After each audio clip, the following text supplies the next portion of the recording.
Ave Maria, cheia de graça, o Senhor é convosco. Bendita sois vós entre as mulheres, e bendito o fruto do vosso ventre, Jesus. Santa Maria, Mãe de Deus, rogai por nós, pecadores, agora e na hora de nossa morte. Amém. Ó Maria concebida sem pecado, rogai por nós que recorremos a vós. Sentados, irmãos, todos aqueles que podem.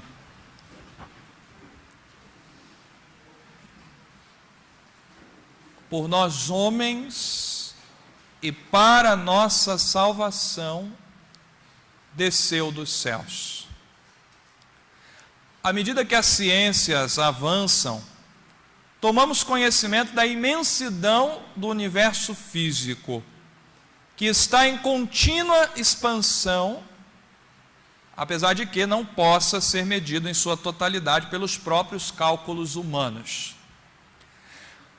A perplexidade aumenta ainda mais quando somos informados pela Sagrada Teologia que nem mesmo o maior, o mais inteligente e o anjo mais próximo de Deus, nem mesmo este ser em altíssima dignidade e glória, pode abarcar a Deus completamente.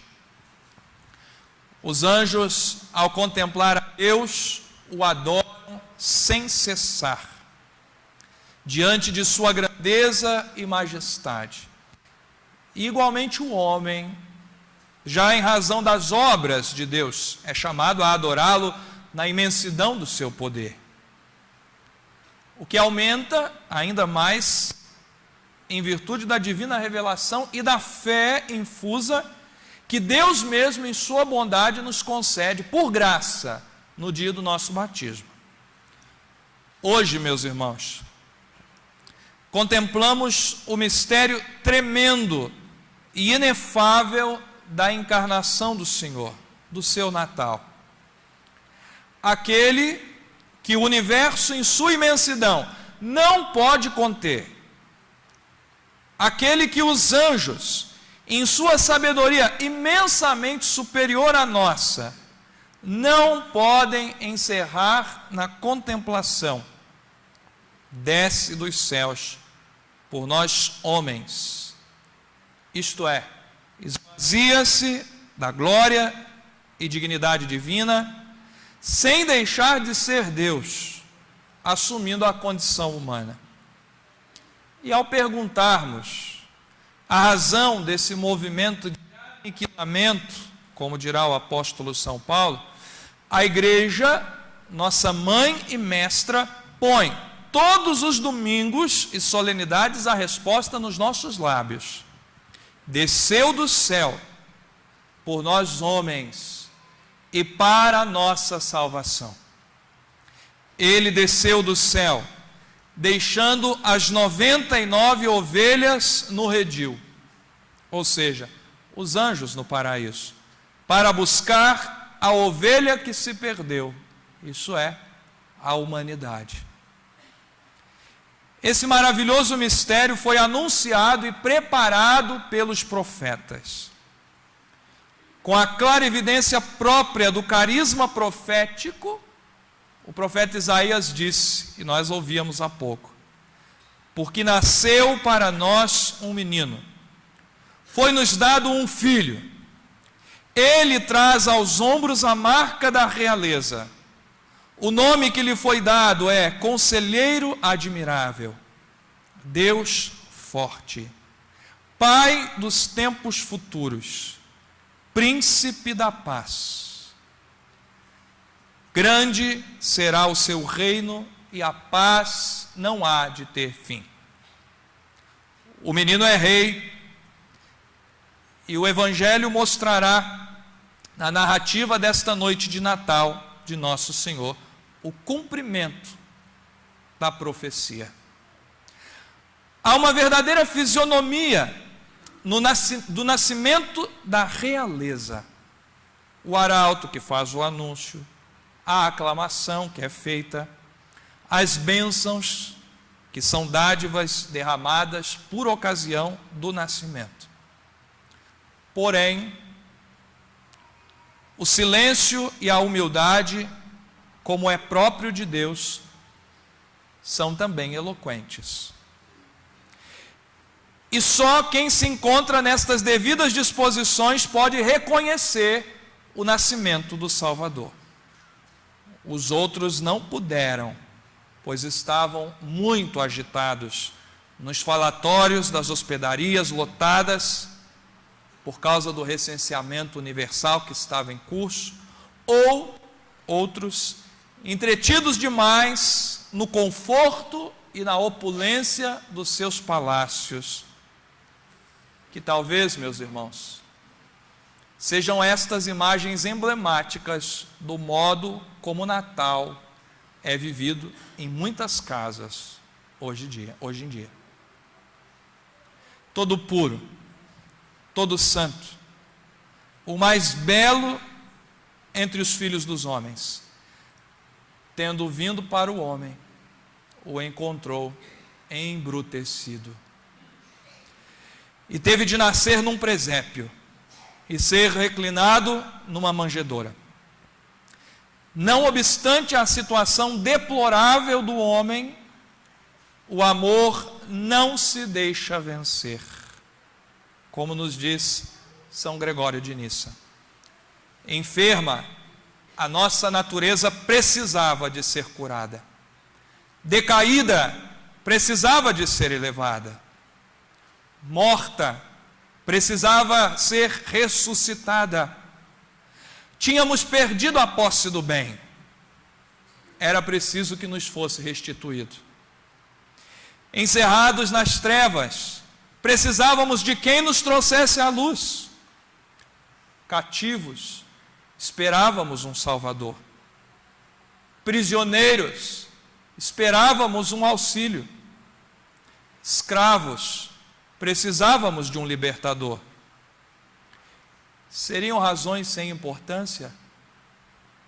Não seriam suficientes para comover a Deus a ponto de o fazer descer até a nossa natureza humana para a visitar?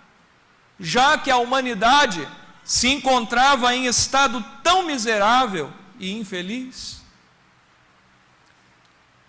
Meus irmãos, aquele que veste o mundo com tanta variedade de adornos é envolvido em pobres panos, para que nos fossem devolvidas as vestes originais da graça.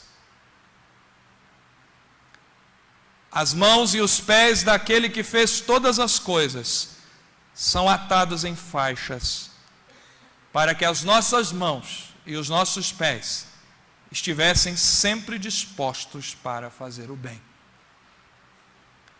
Ó admirável tortura e extremada penúria a que se vê submetido o que governa o universo inteiro.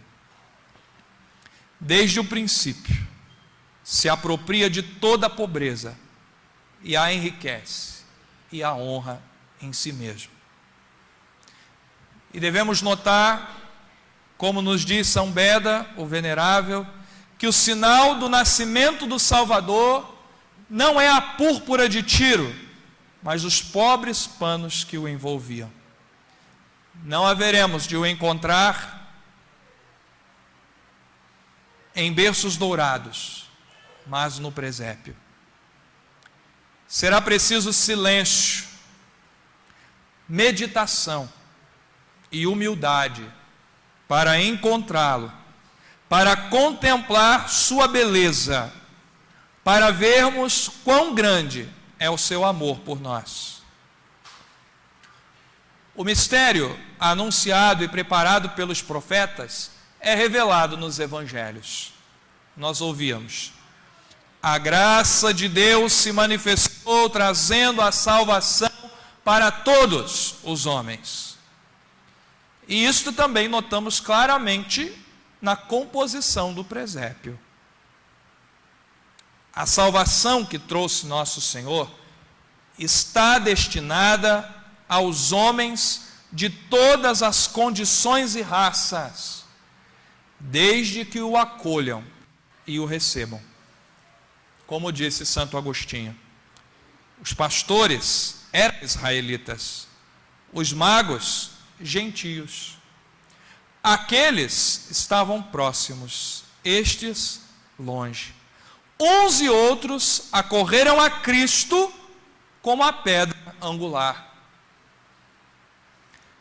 Meus irmãos e minhas irmãs aqui presentes, queridos irmãos que nos acompanham pela Web TV Jesus ao Centro, vem o Salvador ao nosso encontro para nos salvar e reconciliar com Deus, uma vez que o pecado nos havia perdido e nos tornado vasos da sua ira. Ele vem para que assim conhecêssemos o amor de Deus por nós, uma vez que o pecado, ao endurecer o nosso coração, provocou a cegueira das nossas almas. Vem para ser nosso modelo de santidade, pois ele é o homem perfeito, o novo Adão, modelo mais excelente que o primeiro, que fora arruinado pelo pecado. Vem para nos tornar participantes da natureza divina, isto é, para restituir a graça e a glória. Este é o maravilhoso intercâmbio. Assumindo a natureza humana, eleva o homem à condição divina. Ele fez-se criança para que tu pudesses ser homem perfeito. Ele foi envolvido em paninhos para que tu fosses livrado do laço da morte. Ele desceu à terra para que tu pudesses subir ao céu. Ele não teve lugar na pousada para que tu tivesses no céu muitas mansões. Ele, sendo rico, fez-se pobre por nós, para que nos enriquecêssemos com a sua pobreza. As lágrimas daquele menino que chora purificam-nos. Aquelas lágrimas lavam os nossos pecados. Sem dúvida alguma, meus irmãos, os santos padres da igreja e os santos teólogos, apoiados na tradição e na escritura, chegaram à contemplação deste mistério do Natal do Senhor pela virtude da fé, mas também graças a Nossa Senhora. Podemos imaginar, mais ou menos como acontece em nossas casas, quando os pais se põem a contar histórias da vida dos filhos, principalmente no tempo da infância. A fisionomia dos apóstolos e evangelistas ao ouvir os acontecimentos da infância do Salvador sendo contados pela alma abrasada de amor da Virgem Maria. De modo que podemos afirmar, meus irmãos, o evangelho da infância de nosso Senhor é o evangelho segundo Maria Santíssima. O Verbo de Deus foi entregue ao ventre e aos braços de Maria Santíssima. E através dela é entregue a todos nós. Quão incompleta é uma vida cristã sem a devoção a Nossa Senhora. O Verbo também foi colocado sob os cuidados de São José, guardião e protetor da Sagrada Família. Ele preparou o primeiro presépio da história, aquele em que haveria de nascer e ser contemplado o Salvador dos homens. Enquanto isso, muitas pessoas do lado de fora, algumas envolvidas pela agitação das casas e pousadas, outras pelo luxo e o conforto dos seus palácios, não foram capazes de reconhecer que esta noite é uma noite diferente de todas as outras. Tenhamos, irmãos, o presépio de nossas almas preparado por São José. Recebamos, pois, o Verbo divino, o Verbo de Deus, das mãos de Maria Santíssima. É hora de irmos ao encontro do Salvador. Ele percorreu o maior caminho. Desceu dos céus por nós homens e para a nossa salvação. Percorramos agora o nosso caminho.